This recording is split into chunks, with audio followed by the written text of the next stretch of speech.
Hello everybody. I know I've been away a couple of days, but I got a lot of remotes. I stacked them up, and so I decided to tape it.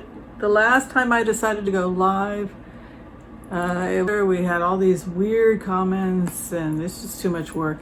But I do want to give a shout out to Noel, the extraordinaire moderator, for helping us get through that. I also want to give a shout out to Ian and all the other moderators that sacrifice their time, and I don't pay them. They just, out of the goodness of their heart, they come in and they protect the channel. So we honor them and we thank them. So that's the first thing. First, a bit of gratitude I want to give. The second bit of gratitude I want to give is thank you and shout out to the beautiful person that made, look at this, is this not pretty? Now, would you not come to see me if your doctor looked like this? I mean, this is great. Thank you so much. I'm sorry I misplaced the card, so I don't know who made this for me. But I think this would be good if when you're doing a double, and then this can be washed and reused. But yeah, you'll have the disposable and then the second one. But so thank you very much. All right, so we have a lot of remote viewings to go through. Since we're looking at to see if we can get some information or beyond the imagination into what we like to call the rabbit hole. So I have entered the rabbit hole a couple of times, and it's all over the place. So forgive me if this is going to be all over the place, but let's go ahead and begin. The first thing I'm just going to do it in order. The first thing I want to talk about is potentially a shift to the left in the Republican Party. As the Republican Party starts to see the anger, the checks still have not come to something like 20 million Americans. This buildup of anger and blaming the president. You're going to start to see people withdrawing from the president and starting to secretly talk with Joe Biden. And this is something that came up in the past. People that have survived in the Republican Party, they don't always agree with what the Republican Party is doing. They feel to some extent that Mitch McConnell is doing things in the Senate that they don't entirely approve of. There's a lot that doesn't come to the surface because maybe they're intimidated because he holds the money. I don't know. But so it looks like we're going to start seeing three people who were hard Trump supporters start to change their tune a little bit. So this is what you're going to start to hear possibly after August, but perhaps before. And these are the words: I can work with Biden. When you start to hear, I can work with Biden, that's kind of the code word for it's over. I didn't see, when I went into the remotes on Donald Trump, I didn't see him going beyond April, May of this year. So, I just noticed that Mila decided to put her beautiful face in it. There she is. So we could start to see more and more people putting pressure on Donald Trump to resign. And specifically the people that are up for election who are vulnerable are Lindsey Graham, Sally McSally, Mitch McConnell, and that's the mantra you're going to keep hearing over and over and over again, particularly from Lindsey Graham. I can work with Biden. I can work with Biden. I can work with anybody. I can work with Biden. As people try to save their own campaigns.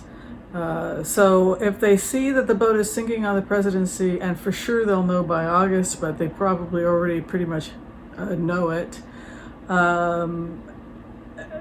As they see the boat is sinking and they see that their life raft is Biden to some extent, we'll start to see one by one more people go over, and more and more we'll start to hear, I can work with Biden. I did a meditation about the future of the world, where we would be headed in the coming months and years. And what I heard and felt was this reverence for the sciences, particularly the environmental sciences. This idea of just honoring the earth, learning about the earth, a moral responsibility to learn about the earth, teach the earth to our children, find out what is best for the earth, and just be a good steward of the earth. Be somebody who is aware of the needs of the earth. And so with that comes this new joy and reverence for learning as a whole. And so we'll start to see more people that decide to be students for life. And just a real love, of learning, so that the sciences will be embraced, as I said in the previous remote, with as much reverence as people read a sacred work. If they're praying over a sacred work, we will see that same reverence in people as they approach the sciences, because if you are a modern person, perhaps you have come to believe that the all-encompassing spirit, so per se, or however you want to perceive of it, used science to create everything. Any way you slice it, it's a good idea to study the sciences. All right. So the next remote, I did a meditation over Missouri. I'm very worried about, again, that triangle I was talking about, that area, Leavenworth, all the way up into parts of Jackson County, Clay, etc. It's just a real vulnerable area. And I tried to find out what the vulnerabilities were, and so I tuned in to a prison. And so I tuned into the prisons in Kansas and Missouri, and it looks like in the state-run prisons that are run by the state is out of money, and the state cannot take care of these prisoners, particularly the prisoners who have COVID, so it would be better to simply release them, many of them who are homeless people, into the general population, because we simply can't care for them. So what's starting to happen, and what we could see in Kansas and Missouri, is that people that were held or used to be held for petty crimes, homeless people, sleeping on the wrong park bench, just petty things, they'll just be released because it's cheaper to release them in state prisons in these poorer states than it is to actually process them and then have to treat them should they become ill with COVID. And the other thing I saw is from the prisoner's perspective. You go into the meditation from the prisoner's perspective. They say that the conditions are very bad, and because the conditions are very bad, many of the people working in the prisons are not even showing up. They're quitting. They kind of feel like this is not something that is worth dying for. When I went into some of the larger prisons, it looked like some of the cells were abandoned, but they had not been cleaned. And many prisoners felt like they had been abandoned, almost to the point of being neglected because they were understaffed. Morale in the prisons is very low, and many people have simply walked off the job. And then I heard somebody say in the remote, a warden or somebody in a position of power had said, "We are a state facility, and we are not set up at the state facilities to deal with this type of crisis. We are rushing through cases as quickly as we can. We are releasing people as quickly as we can, particularly in the Kansas, Missouri area, especially in poorer counties where we simply don't have the means to prosecute." All right, the next thing I looked at was the meat packers. And this was kind of an interesting remote, because in this remote, the meat packers were kind of seen from the sociopathic person's perspective as that in this lifetime there are givers and there are takers. And for the sociopath, the person who is extremely giving is the target. It's not that the extremely giving person did something wrong in a previous lifetime or something like that. It's that the extremely giving person or loving person who shows up on time, ready to go to work, is exactly the person that would be exploited in a company that's run by sociopaths, because that's precisely the person who is going to be at risk of getting sick and dying during the COVID crisis. It's that person who gives more than they should, doesn't stick up for themselves, feels pressure to go to work, even if they know that their life is at risk, because their life doesn't matter, because they are insignificant. And the powers that be will exploit that person and put their life at risk. And so it becomes a lesson in boundaries. What can I afford to lose in order to stay alive and take care of myself? If you can afford to walk off the job but keep your own life, you should do so. But obviously, if you can't afford to do that, then you have to do everything in your power to stay healthy and protect yourself. And then from the meditation's perspective, this is not the same as being a martyrer. I have to go to the meatpacking plants, otherwise America will not have food. No, America will be fine.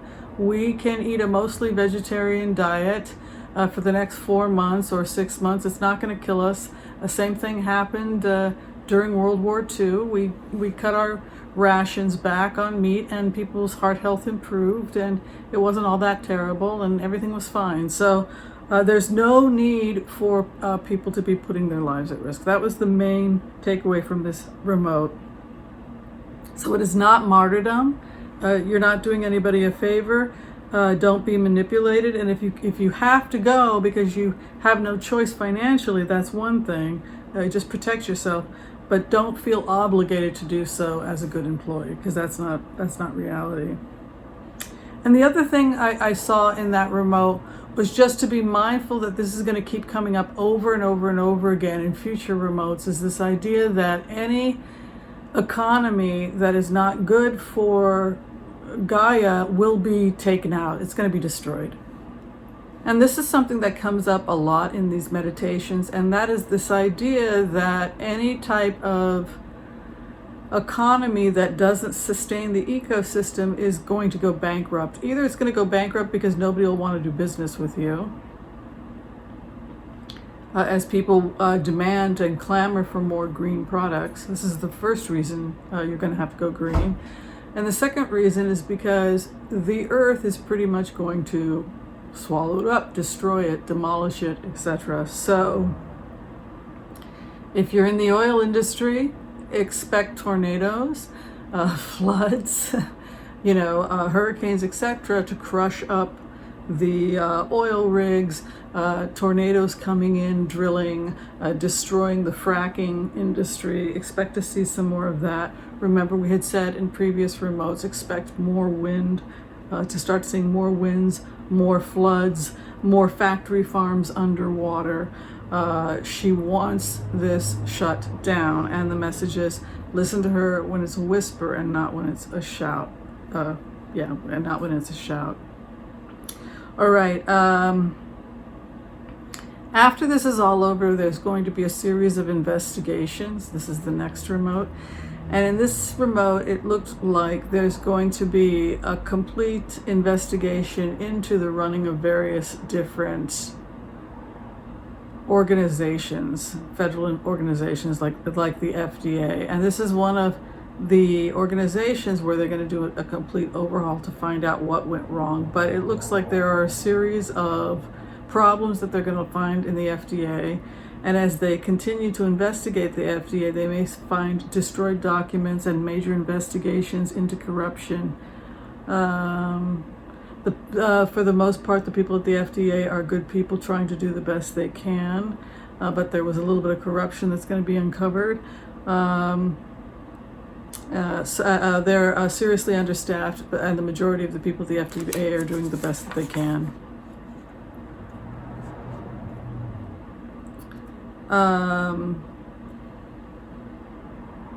And then the last part of the meditation I had seen on the effects of the coronavirus on vulnerable populations is that we could see the homeless, drug addicts, etc., being turned away, turned even out of the prisons and jails, and being very vulnerable to COVID. So that's a population that really is vulnerable right now. Finally, the last thing I did in my remote was a request by several people had asked if I'd looked at Donald Trump, if I would look at his mother, if I would look at his father Fred. And so that is precisely what I did. I went in and I did a remote of the Trump family, and here is what I found. The first person that I began to be sympathetic to was Donald Trump's mother. And in the remote, she just seemed burdened, like she was constantly burdened. And I was really drawn to her just hot and uncomfortable and burdened. And I feel like I'm contained or in a box. I don't feel like my home is opulent. I don't feel that I have plenty of space to be free. I feel that I am in a kind of gilded cage that's very small, the dining area that I spend time in. And I feel burdened. And she said her job when she was married to Fred was to keep things calm in the home at all times. At all times, things had to be calm in the home if Fred was there. That means the children need to be quiet. If he was working, they couldn't be running all over the house. They couldn't be making noise. It was a constant struggle between Donald Trump's mother, Donald Trump and the other children, and Fred the father, and this constant need for the house to be quiet, constantly trying to hide the children. The children were not to be seen or heard when Fred was working. She said that he frequently got angry and drank, but he wasn't always a drinker. As he had more and more financial stress, he would drink, and he was extremely angry. So he was on the phone screaming, yelling, Fred was, all the time, yelling because about tenants' right groups and people that didn't want to pay him, and he's complaining about the fact that everybody's ripping him off and everybody's swindling him. And so in the remote, Fred Trump is on the phone. He's yelling about people swindling him, and people don't want to pay their bills, and people don't want to pay their rent. And so consequently, Fred cannot pay for the renovations, the things he wants to do. He cannot expand the way that he wants to expand because the little people are keeping him down. So that is the narrative. We find ourselves, the mental loop that Donald Trump will start inheriting. If you're trying to get into the psyche of Donald Trump, then you have to get into the psyche of Fred Trump. And it's this idea that the little people are keeping me down. People of color, poor people, people that in his mind never applied themselves, the little people of the world. And so this talking constantly about others swindling him, being taken advantage of by lesser persons. He talked about it all the time, and he talked about it all the time to the children. He always wanted to, she said, and then I got into his mother's energy about what was her connection with Donald Trump as a child. And she actually was very standoffish. She kept trying to get him off her. Like there was this feeling like she said he constantly grabbed you at the worst possible times, the most inopportune times, where she would be working or she would study, and he would come up behind and just grab her. And it was very startling. And he was constantly in need of attention and constantly in need of her. And often at times when she was either being expected to keep the noise down or if she was in the middle of stressing about something. So he always wanted to grab her at the worst possible times. It's not that I am a cold woman, but I was on edge. You have to understand, I was trying to keep things calm for Fred, who was always looking at the books with his bookkeepers. So that was the remote when I put myself in Trump's mother's shoes. So she responds to this stress by rejecting her son. He feels rejected when it's really just her being frazzled because of the pressure. when I go into Fred Trump's energy, I did a remote on Fred Trump. He said I couldn't pay the creditors, I couldn't pay the bank, I couldn't pay the rent. I couldn't get the rent because of the rent protesters. I don't know what he's talking about. If you're from New York, please let me know what they mean by rent protesters. They were losers. Why spend money on them? Why spend money on losers? This is Fred Trump. So he doesn't want to spend money to fix up apartments, etc., because they are losers. All right, so that hopefully is an insight a little bit into who Donald Trump grows up to be, who he evolves into, which is somebody who doesn't want to be a loser, doesn't want to be taken advantage of, and doesn't want to deal with swindlers. And it becomes this obsessive compulsive thing for him. The last remote was, I always like to check in with Gaia, like as Gaia, what would I hear? What would this wonderful living planet say to me in its wisdom if I was listening? And this is what I heard. Could be my imagination, could be a connection, but this is what I hear. You can no longer ignore me. The more you ignore me, the louder I will get. I'm saying it as clearly as I can. You must clean up the mess. You have made the mess, therefore clean up the mess.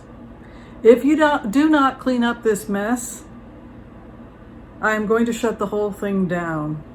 I suggest you get a hint. Yes, I want you to be more environmentally sound. Go green. Yes, but the bottom line is, whether you do or not, these industries are going bankrupt. And then the remote ended with her saying, and just remember, I'm watching you. So I thought that was pretty funny.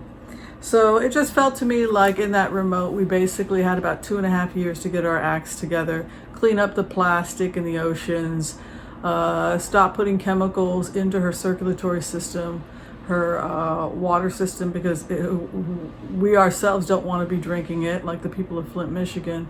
And so be kind to her the way that she would like, the way that we would like her to be kind to us. The last and final remote I've held on to, and I wanted to share it with you now, and that was to try and connect to animals a little bit more, and to see if I could put myself in the shoes of a dairy cow. You know, if a dairy cow could speak to you, what do you think she would say if you really put yourself in the shoes of the dairy cow? And here's what I heard. The first thing I feel as I put myself in the shoes of the cow was that I don't understand why human beings have to be so cruel. Why do you have to be so cruel? Why do you have to kick me, prod me, be so brutal? What is the point of the brutality? I understand what you want. You want to have some milk. I get it. You can have some milk. First, I want to feed my child, and then after I feed my child, if there's anything left over, of course, I get it, I will give you some milk. But from the cow's perspective, she's only asking that she be respected as a fellow living being, that she wants to take care of her children, she wants to make sure they're okay, and then anything left over we're welcome to, and that it is her nature to want to give and share. She's a mother after all, and for those people who it benefits them nutritionally, she has no problem with them taking some milk for themselves. She only asks that we not be greedy, we not take more than we need, and that we treat her with kindness and respect, and let her love her children the way we love our own children. All right. That is the last remote. So I will see you next time. Thanks everybody for watching, and we will see you next time. Peace out.